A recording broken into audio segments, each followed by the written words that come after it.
Sekarang kita jelajahi jalan-jalan menuju kebahagiaan. Untuk menuju kebahagiaan, kita harus memperhatikan dua aspek. Yang pertama, aspek material dalam kehidupan kita.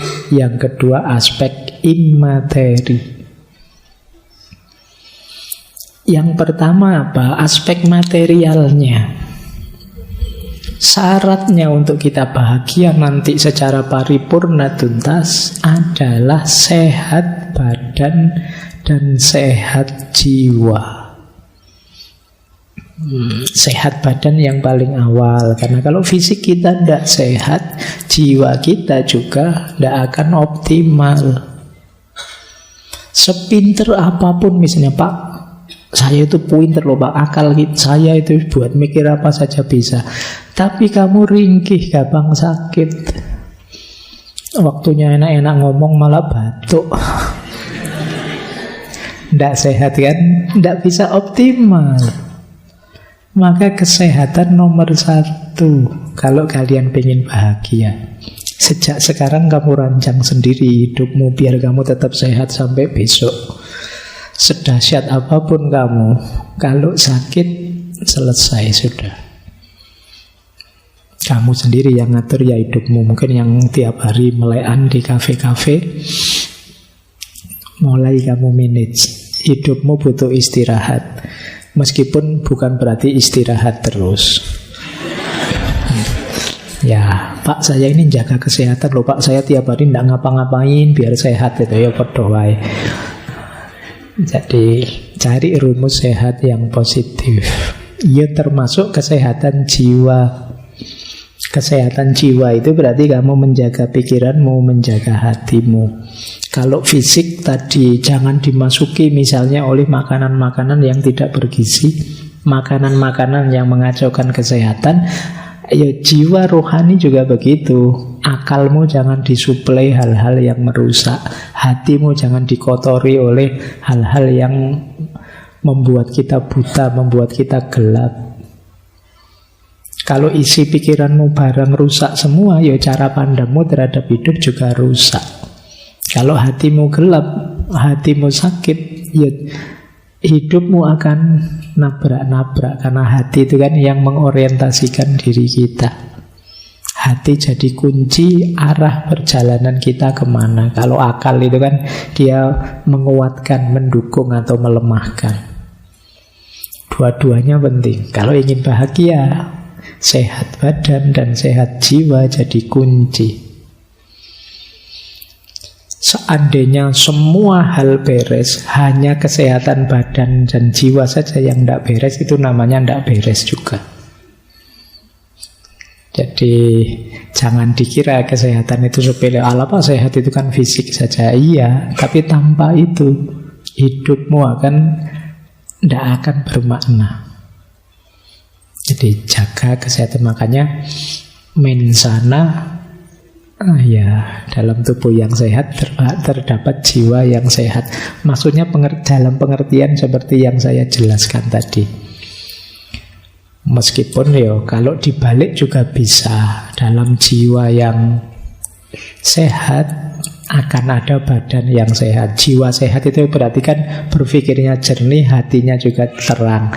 Kalau orang berpikirnya jernih, badannya mesti sehat. Kenapa? Dia tahu apa yang membuatku sehat dan harus aku lakukan, apa yang membuatku sakit dan harus aku jauhi. Nah, kok kamu ngaku pinter tapi tidak tahu caranya hidup sehat, berarti kamu kurang pinter. Jadi orang pinter itu ya tahu cara menjaga kesehatannya. Nah, jadi ini rumus pertama kalau ingin bahagia. Sehat jiwa, sehat raga. Kalau lagu Indonesia Raya itu kan bangunlah jiwanya, bangunlah badannya. Jadi dua-duanya harus bangun, harus sehat semuanya.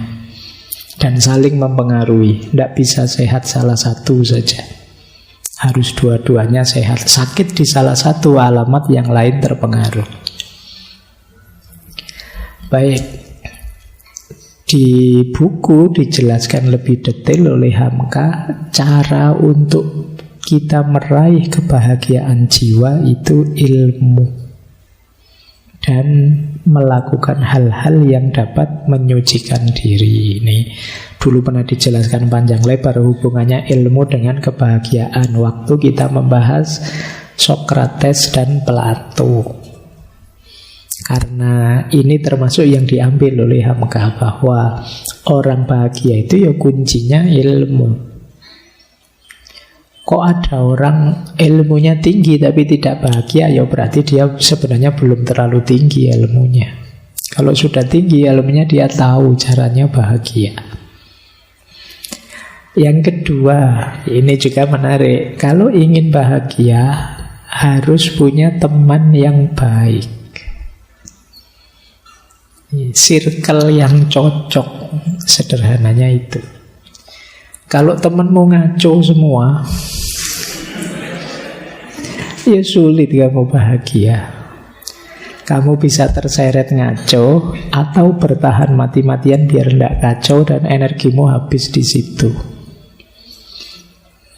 Jadi pokoknya saya tidak mau Pak, saya punya teman itu Pak, hidupnya saya tidak mau ikut-ikutan dia misalnya. Iya sih, kamu bisa begitu. Tapi kalau tiap hari begitu, waktumu habis untuk bertahan. Kayak orang sepak bola ya, kalau waktumu habis untuk bertahan saja, ya lama-lama mesti kebobolan. Jadi kalau memang sama sekali kamu tidak bisa melawan circlemu, ya minggir dulu. Jadi kalau lingkunganmu memang tidak mendukung pertumbuhanmu, minggir saja, tidak apa-apa. Karena kamu butuh teman yang baik untuk menularkan kebaikan pada dirimu. Makanya ada syair Jawa yang dulu dari Sunan Bonang itu, obatnya hati itu wong kang soleh kumpulono. Deket-deketlah dengan orang soleh, biar ketularan soleh, biar vibrasi dan frekuensimu nyambung dalam kesolehan. Tapi kalau temanmu tidak beres semua, ya kamu ketularan juga, frekuensi vibrasi tidak beres. Jadi cari circle yang cocok untuk pertumbuhan cita-citamu. Kalau kamu pinginnya jadi pemain band, kan kamu harus deket-deket teman-teman yang seneng musik. Kalau kamu ingin jadi apa, dekat-dekat dengan teman yang sesuai dengan apa keinginanmu tadi. Ini circle. Jadi cari teman yang baik, yang mendukung kebahagiaanmu. Jangan cari teman yang mengacaukan ritme hidupmu, apalagi yang benci kamu, apalagi yang dendam padamu, apalagi yang dengki padamu. Kamu tidak akan tenang hidupmu. Baik, jadi ini yang pertama ya, untuk bahagia, sehat jiwa raga, teman baik. Nanti kamu cari dalam hidupmu masing-masing mana yang sudah saya miliki dan mana yang belum. Kalau belum, hadirkanlah, akan jadi syarat kebahagiaanmu. Yang ketiga, kalau ingin bahagia harus mau berpikir.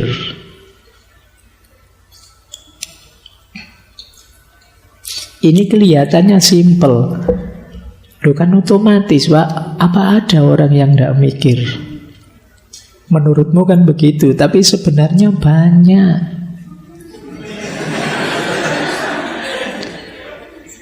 Iya, banyak orang yang tidak mau mikir. Bahkan yang muda-muda ini banyak loh. Kadang kalau saya tanya, gimana mas rencanamu ke masa depan? Alah Pak, saya mengalir saja. Nah iya kan, itu kan alamat kamu tidak mau mikir mesti tentang hidupmu.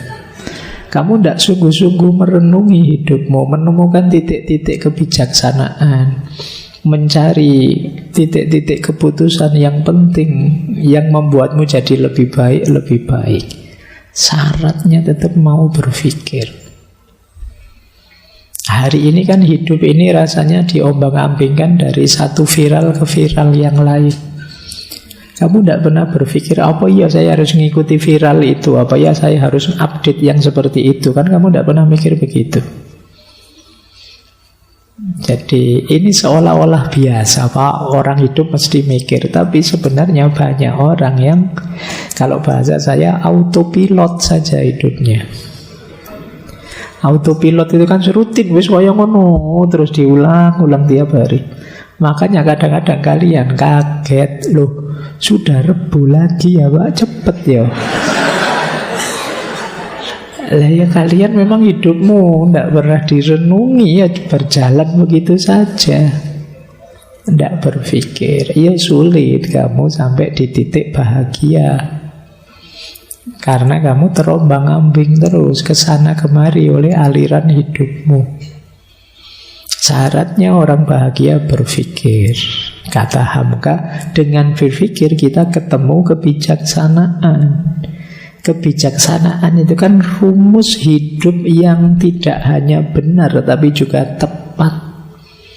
Hidup yang tidak hanya benar tapi benar, kata orang Jawa.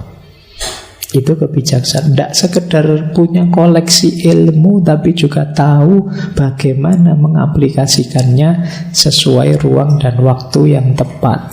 Untuk sampai di titik-titik semacam ini, mau tidak mau kita harus berpikir. Itu kalau ditarik-tarik lebih jauh, berarti kamu harus belajar cara berpikir yang benar.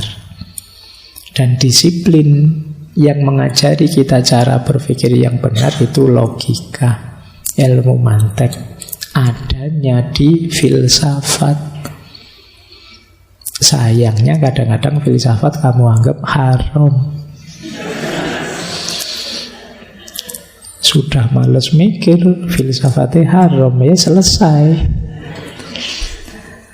Jadi kamu kehilangan modal besar yang diberikan oleh Allah padamu, keistimewaan puncak kebanggaan manusia, yaitu natik, berpikir. Oke, terus selain berpikir kita juga bekerja, ya, atau boleh berkiprah, boleh berkarya sama, yang berhubungan dengan nilai diri dan kemanfaatan diri kita. Itu akan jadi sumber kebahagiaan. Jadi bekerja tidak terbatas yang karir yang menghasilkan uang, itu ya. Tapi mungkin ada orang yang berkarya, beraktivitasnya secara tidak langsung menghasilkan uang, tapi dalam rangka penegasan makna diri, nilai diri, dan lain sebagainya. Jadi ini juga jadi kunci kebahagiaan. Kemarin waktu siapa tokohnya itu, mungkin di Russell apa siapa itu kan disebut bekerja itu kebanggaan. Jadi sama-sama stresnya, mending stres karena pekerjaan daripada kamu stres karena nganggur. Jadi itu istimewanya kerja. Dulu kita pernah membahas satu sesi itu kan tentang kerja, yang di situ disebut kerja itu rahmat, kerja itu ibadah, kerja itu amanah, kerja itu izzah, kemuliaan diri. Jadi, kalian tidak boleh beralasan, Pak saya ngelamar sana ngelamar sini tidak diterima. Ya kalau itu kan karir namanya. Kamu kan juga sambil nunggu lamaranmu diterima kan bisa beraktivitas ini, beraktivitas itu. Mungkin tidak menghasilkan uang, tapi berkontribusi entah apa terhadap dirimu maupun lingkungan sekelilingmu. Jadi itu yang disebut kerja. Karena orang itu kalau tidak ngapa-ngapain itu biasanya merasa dirinya hampa, tidak bernilai. Di antara krisis, kalau dalam psikologi itu ada namanya later life crisis. Later life crisis itu krisis usia-usia akhir. Itu biasanya orang-orang sepuh-sepuh 60 tahun ke atas yang sudah pensiun itu krisisnya adalah dia krisis merasa tidak bernilai. Wah, saya sudah pensiun ini, wah sudah tidak menghasilkan apa-apa, saya sudah tua, merepotkan orang saja. Merasa tidak bernilai. Makanya kadang-kadang beliau-beliau yang sudah sepuh itu kadang-kadang kalau di rumah itu tidak mau diam, melakukan apa saja, ya nyapulah, ya apalah. Ini karena memang kerja itu pride, kebanggaan sebagai manusia.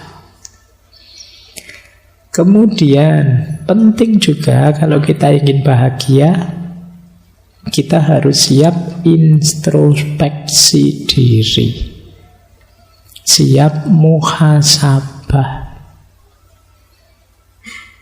Kenapa? Karena kita manusia itu selalu banyak kekurangan. Kita bukan makhluk yang sempurna. Kita punya alat-alat hebat, tapi kadang-kadang kita tidak mampu menggunakannya dengan pas. Di situ penting kita introspeksi. Hidupku ini sudah seharusnya ndak. Pelajaran apa yang bisa aku ambil dari kemarin-kemarin? Ini namanya introspeksi diri. Ngecek diri kita. Sampai umur sekian aku sudah ngapain aja ya? Kita introspeksi diri. Kalian mungkin usia-usia 20-25an lah usia kalian ya. Kan kelihatannya masih bujangan semua. Kelihatannya. Ya mungkin ada yang lebih, ada yang 27, ada yang 30, saya tidak tahu. Mungkin ada yang S2, S3. Itu kan usia-usia quarter life. Nah, usiamu wis seperapat itu kalau umurmu manusia sekitar 100 ya kamu namanya kan quarter life, sudah perempatan. Orang-orang quarter life itu cirinya gampang. Dia gelisah tentang masa depan. Besok saya kerja apa, Pak? Saya ini kira-kira ada jodohnya enggak ya, Pak? Ada, pikiranmu enggak jauh-jauh dari situ tetap. Nanti suami saya siapa ya Pak, istri saya siapa ya Pak, terus masa depanku kok rasanya gelap ya Pak. Itu ciri-ciri quarter life. Jadi itu kenapa kalau saya kan selalu guruannya seputar-seputar itu, karena saya tahu di usia-usiamu yang menggelisahkanmu hal-hal itu. Makanya kamu ketawa, sebenarnya menertawakan dirimu sendiri. Ya, baik. Loh, tapi kan dulu waktu sesi humor itu orang yang masih bisa menertawakan dirinya sendiri, alamat dia masih sehat jiwanya. Alhamdulillah, enggak apa-apa. Oke ya, itu istimewanya. Kadang-kadang orang timur itu kan gitu. Nggak bisa itu masih bisa ketawa cengenges itu. Kayak ditanya dosennya itu nggak bisa jawab kan, terus bisa kamu jawab nggak bisa ya Pak, itu gitu ya. Ngomong nggak bisanya nggak pakai sedih tapi pakai cengengesan. Itu efeknya lebih mengerikan daripada. Baik, introspeksi ya. Yuk kita cek diri kita. Kita baca, kita muhasabai kurang apa. Kira-kira yang lebih mungkin saya itu meningkat di bagian mana? Karena di antara penyesalan hidup adalah ketika kita sadar kemarin-kemarin saya belum memberikan versi terbaik diriku dalam hidup. Coba kemarin saya begini, coba kemarin saya begitu. Itu biasanya penyesalan hari ini. Kenapa ada logika coba-coba tadi? Karena kemarin saya belum melakukan yang terbaik.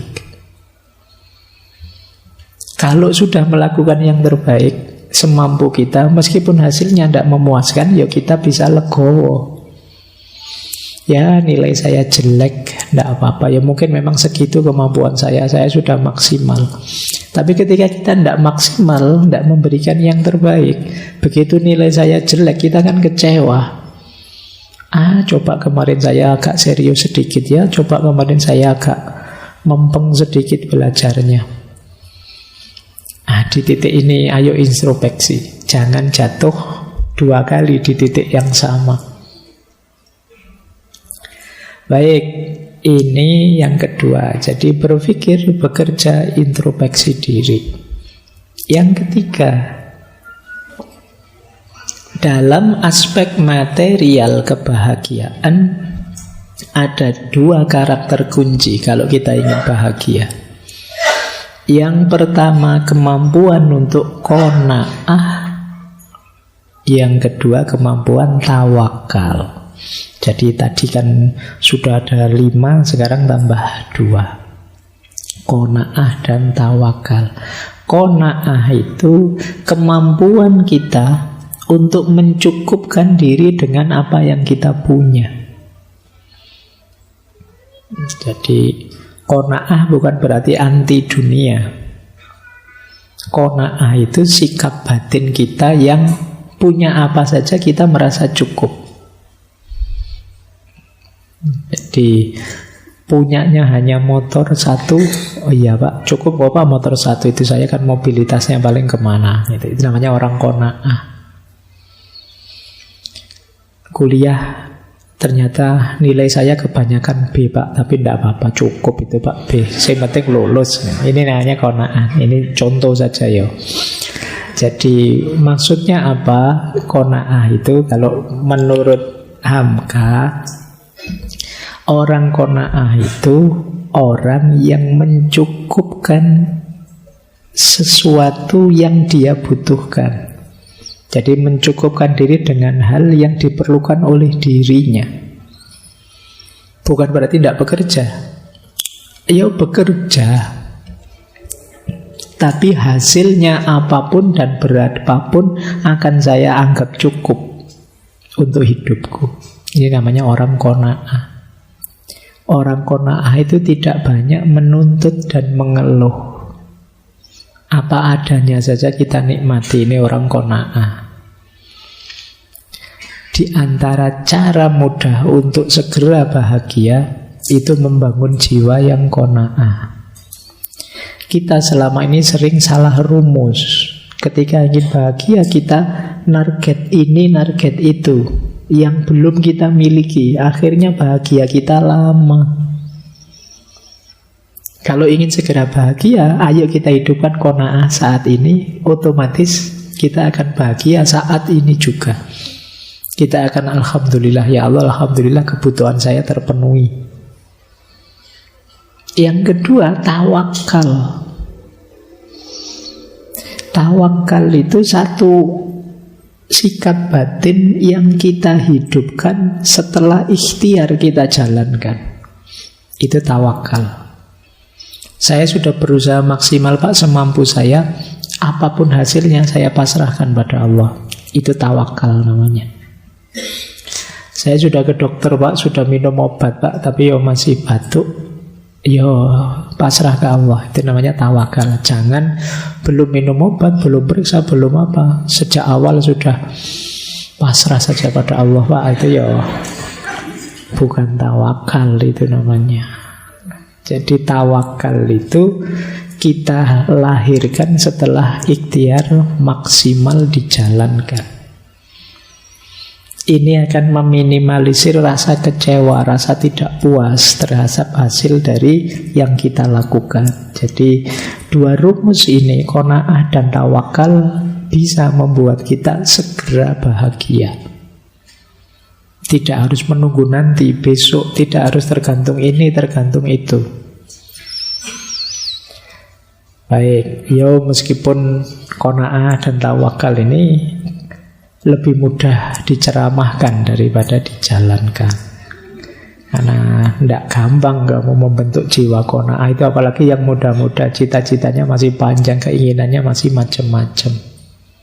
Tapi boleh pelan-pelan kamu latih sejak sekarang, karena akan jadi senjata yang kuat ketika hidupmu dalam kesulitan, keterpurukan, dan lain sejenisnya.